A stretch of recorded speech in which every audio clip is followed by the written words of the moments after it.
혼자만 잘 살면 무슨 재민겨. 전우육 지음.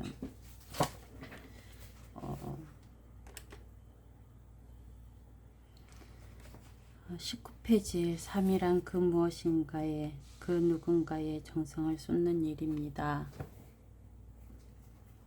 스님 거처하시는 방문 아름들이 느티나뭇잎이 마지막 역사인 아름다운 단풍으로 물들었다 다 떨어졌겠지요. 잎을 훌을 털어버리고 엄동을 맞을 비장한 차비로 의연하게 버티고 서 있는 모습이 스님의 모습과 겹쳐 든든하고도 선합니다. 고난의 길을 뚫고 가려면 간편한 옷차림으로 하라는 가르침인가요? 해마다 낙엽을 보며 또 엄동에 까맣게 언 솔잎을 보며 느끼는 일입니다. 참삼이란 부단히 버리고 끝끝내 지키는 일의 통일처럼 느껴집니다. 신진대사가 순조롭게 이루어져야 생명의 운행이 제대로 이루어지는 이치와 같습니다. 가을의 낙엽에서는 버림, 청산을 결행하고 겨울에 얼어붙은 솔잎에서는 극한의 역경에서도 끝내 지켜야 할 것을 지키라는 것을 온몸으로 가르침을 배운다고 여기면서도 그게 쉽지 않고 버리기도 지키기도 힘들다는 점만을 알 따름입니다. 그러다 보니 어정쩡하게 목숨만 이어갑니다. 버릴 줄 알아야 지킬 줄 알겠는데 버리지 못하니까 지키지 못합니다.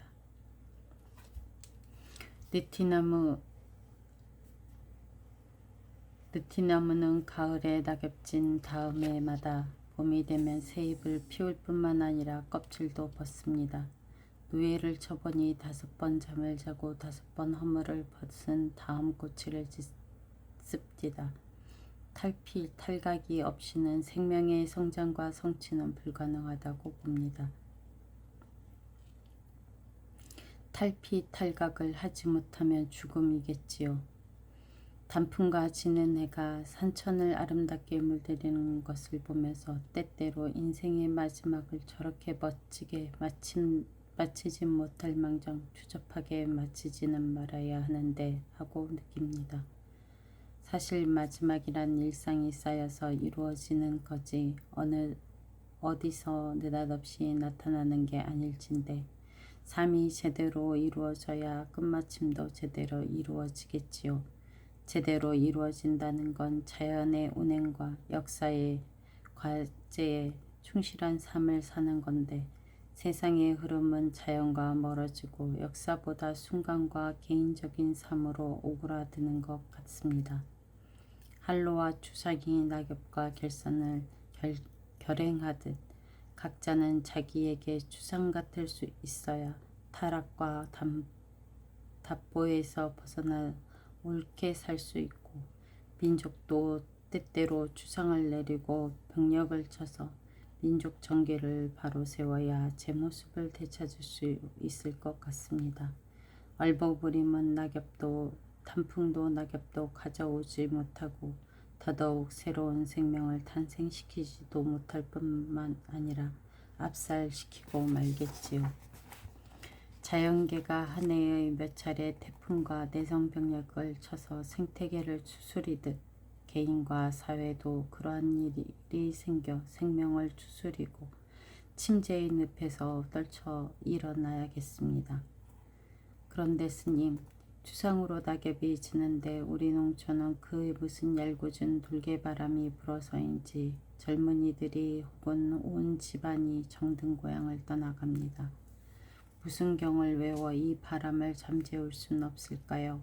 농가는 이 가을에 빚을 털어버리고 민족은 이 가을에 분단의 장벽을 털어버려야 하는데 그게 찰거머리처럼 달라붙어 피를 빨고 있습니다. 올해 책정된 쌀값과 수매량으로는 농가 빚의 이자도 안 됩니다. 농민은 다 빚쟁이고 노동자는 46%가 빚쟁이랍니다. 몇 퍼센트의 인상이 사람을 살리는 게 아닙니다. 쌀값이 빚이나 갚을 수 있게 해야지 그게 무슨 딴 무슨 딴 수작이 있겠어요. 구도하시는 스님들도 공양을 드려야 연불도 참선도 하시는데 밥 먹고 사는 사람이 쌀을 업신여기는 건 백성을 얕잡아 보는 데서 나옵니다. 농민들의 주상 같은 벼락만이 빚을 떨쳐버릴 수 있고 민족의 주상 같은 내성병력 없이는 분단의 장벽이 허물어지지 못할 것 같아요. 때때로 백성과 민족의 본때를 보여줄 필요가 있습니다. 스님, 딴 일은 거의 끝나고 요 며칠째 산수유를 따고 있습니다. 퇴비만 주다가 오랜 뒷걸음을 듬뿍 주었더니 가지가 땅에 닿도록 지천으로 열렸습니다. 수유 키운 얘기를 좀 해볼게요. 한 15, 16년 전 가을 외가에 갔다가 외가 뒤안에 빨갛게 익은 수유를 처음 보고 정이 쏠려 심어보겠다고 마음먹었습니다. 씨를 구해 이른 봄에 심었습니다. 몇 달이 되어도 수위는 나지 않고 풀만 찍싸게 나서 혼이 났는데 수위는 늦가을에서야 늦여름에야 나기 시작했어요. 씨는 다 봄에 뿌린다는 게 저의 상식이었습니다. 그런데 그게 아니었어요. 수유는 아주 단단해요. 살구씨, 복숭아씨보다 더 단단해요. 나중에 알고 보니 수유씨는 가을에 심어야 봄에 싹이 튼대요. 배추, 무 같은 건 그저 적당히 뿌리만 싹이 트지만 도라지, 우엉, 황기 같은 건 해동되자마자 씨 뿌릴 고를 단단히 밟아 수분을 증발을 막아야 씨가 제대로 틉니다.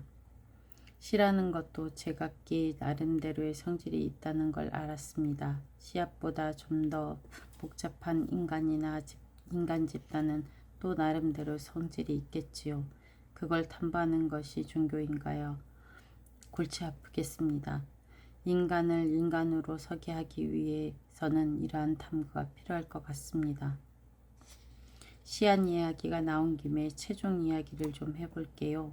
전에는 자기가 지은 논밭에서 잘된 이삭이나 고추를 따서 심었는데 몇 해 전부터 나락씨는 면사무소, 고추씨나 배추씨 같은 것은 종묘상에서 사다 심습니다. 며칠 전 텔레비전 뉴스에 봉화 지방에서 중만생종 벽씨를 심어서 제대로 여물지 않아 손해를 봤다는 게 있었고, 영양에서는 농민운동의 도화선이 된 감자씨 사건도 씨가 싹 트지 않은 데서 일어났습니다. 물론 육종은 실험장에서 해야겠지만 씨앗을 남에게 전적으로 의존한다는 건 중요한 문제 같습니다. 자가 체종이 불가능한 부분은 외부에 의존할 수밖에 없지만 이제 농민들은 거의 아무런 고뇌 없이 씨앗을 거의 다 외부에서 의존하고 있습니다. 이건 어찌 생각하면 농사짓기가 편해졌다고 할 수도 있으나 실은 핵심의 일부를 놓치는 결과를 가져온 게 아닌가 여겨집니다. 그 부작용으로 해마다 몇 건씩 면과 종묘상을 상대로 농민들이 소동을 벌여요. 그래서 수유를 심기 시작했습니다. 한약방 차린 아는 젊은이에게 수유를 심는 이야기를 하니까 그게 언제 커서 돈이 되겠냐며 나무라고 이웃들도 한 5년이나 10년쯤 있어야 돈도 된다니까 거들떠보지도 않답니다. 당장 수가 나오지 않는 일을 안 하겠다는 것이었습니다. 나무 심어 10년은 잠깐입니다. 5년쯤 되자 초봄에 노란 꽃이 몇 개 달리기 시작하더니 10년쯤 되자 꽤 커서 초봄의 추위를 뚫고 피어난 노란 꽃이 봄 추위를 녹여주고 정취를 돋워 주었습니다. 그래서 추사도 황화주실이란 글귀를 썼는가 봅니다. 묘목을 갖고 이웃에게 나누어주며 눈치를 살폈습니다. 큰 나무를 달라는 사람이 섞여 몇몇 사람들은 씨앗을 달라고 했어요. 그들만 기억에 생생합니다. 그들은 끝끝내 수유를 키우고 가꿀 겁니다. 비록 수유값이 똥값이 되더라도요. 나무를 어찌 돈으로 따지겠어요. 살기가 하도 급급하다 보니 조급해서 그런 거겠지만 수유를 심는다고 나무라던 이웃들은 아직도 그 구렁에서 헤어나지 못하고 수위는 커서 시몬이에게 물신양면으로 도움을 주고 있습니다. 스님, 나무를 심는다는 걸 희망을 심는 일이며 조국 강산을 수놓을 일입니다. 희망이란 절망에서 솟아나는 것이고 황폐기에 나무를 심습니다. 산과 들에는 나무가 우거지고 동리에는 인재가 득실거려야겠습니다. 전 농촌에서 나무를 심겠어요. 스님은 그곳에서 이 나라의 주춧돌과 대들보가 될 인재들을 키우고 계시겠지요. 땅에 빈터는 없어요. 음지를 좋아하는 놈, 양지에서 잘 자라는 것, 반은 반양이에서 잘 되는 것, 여러 가지가 있어요. 곡식은 북주며 매가 군다고 하는데 마늘 같은 건 북주지 않고 뿌리담을 파헤쳐야 알이 굵게 맺혀요. 인류적이 아닙니다. 스님께서도 사람을 만나보면 가지각색이지요. 가가붓자식이란 말이 있지요. 세상에는 재미있고 사람이란 참 묘하고 기이한 존재 같은데 식물도 그와 같아서 농사짓는 재미가 있습니다. 아마 인류적이면 실증나서 농사짓기 싫고 사람의 몇몇 종류뿐이면 세상은 삭막할 것입니다. 세상에 문제가 많다는 것은 사람의 다양성에 기인하는 건데 그건 어쩔 수 없는 좋고도 골치 아픈 일이지만 공통점도 많아요. 못 먹으면 배고픈 게 사람의 약점이라고 노시는 말했지요. 추위 더위 함께 타고 스님 술에다가 수유를 섞어 석 달쯤 두면 약주가 됩니다. 약효는 수렴, 자양장강, 식욕증진 등인데 술을 담그면서 생각해 봤어요. 사람도 변할까? 술을 담그다 보면 엉망 섞기도 해요. 부패, 타락, 외소화가 아닌 참된 의미의 인간 개조가 과연 가능할까? 그건 사람이 사람에 대한 믿음 같기도 합니다. 지금의 그 사람들이 처음부터 그래야 했는가? 사회적으로 시달리며 이리 밀리고 저리 밀리다 보니 그렇게 된 게 아닌가? 그렇게 태어난 것이 아니고 그렇게 만들어졌는데도 다들 타성에 젖어 휩쓸려 갑니다. 우뚝 버티고 서서 방향을 찾게 할 수 있는 힘은 없을까 생각해 봅니다. 철 따라 옷을 바꾸어 입는 일에 골몰한 그들에게 세상을 바꾸자는 말이 귀 기울이게 할 수는 없을까? 더 값진 집과 승용차에 인생을 건 그들에게 세상을 바꾸자는 말이 먹혀들어 갈 수 있을까? 스님, 밭에 곡식이 제대로 자라지 못하니까 잡초, 독초가 기를 쓰고 자랍니다. 곡식이 자리 잡고 제때 크면 잡초가 맥을 추지 못합니다. 세상도 그런 게 아닌가 여겨봅니다. 세상을 만들기 위한 근본은 사람인데 새로운 형태의 사람들이 나고 크는 일이 세상을 바꾸는 일의 근본이라 믿습니다. 그러한 사람들이 생겨나서 힘겹게 살기도 하고 죽기도 하는 것 같습니다. 인간 개조에 대해 신용복 선생님은 다음과 같이 말했대요.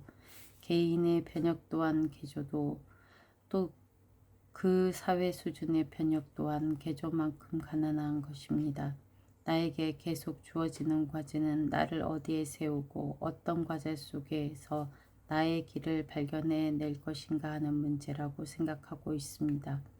지난 20년 동안 내가 추구해온 자기 변혁, 자기 개조 작업의 연장선상에 나를 세우는 일이 과제로 주어지고 있다고 생각됩니다.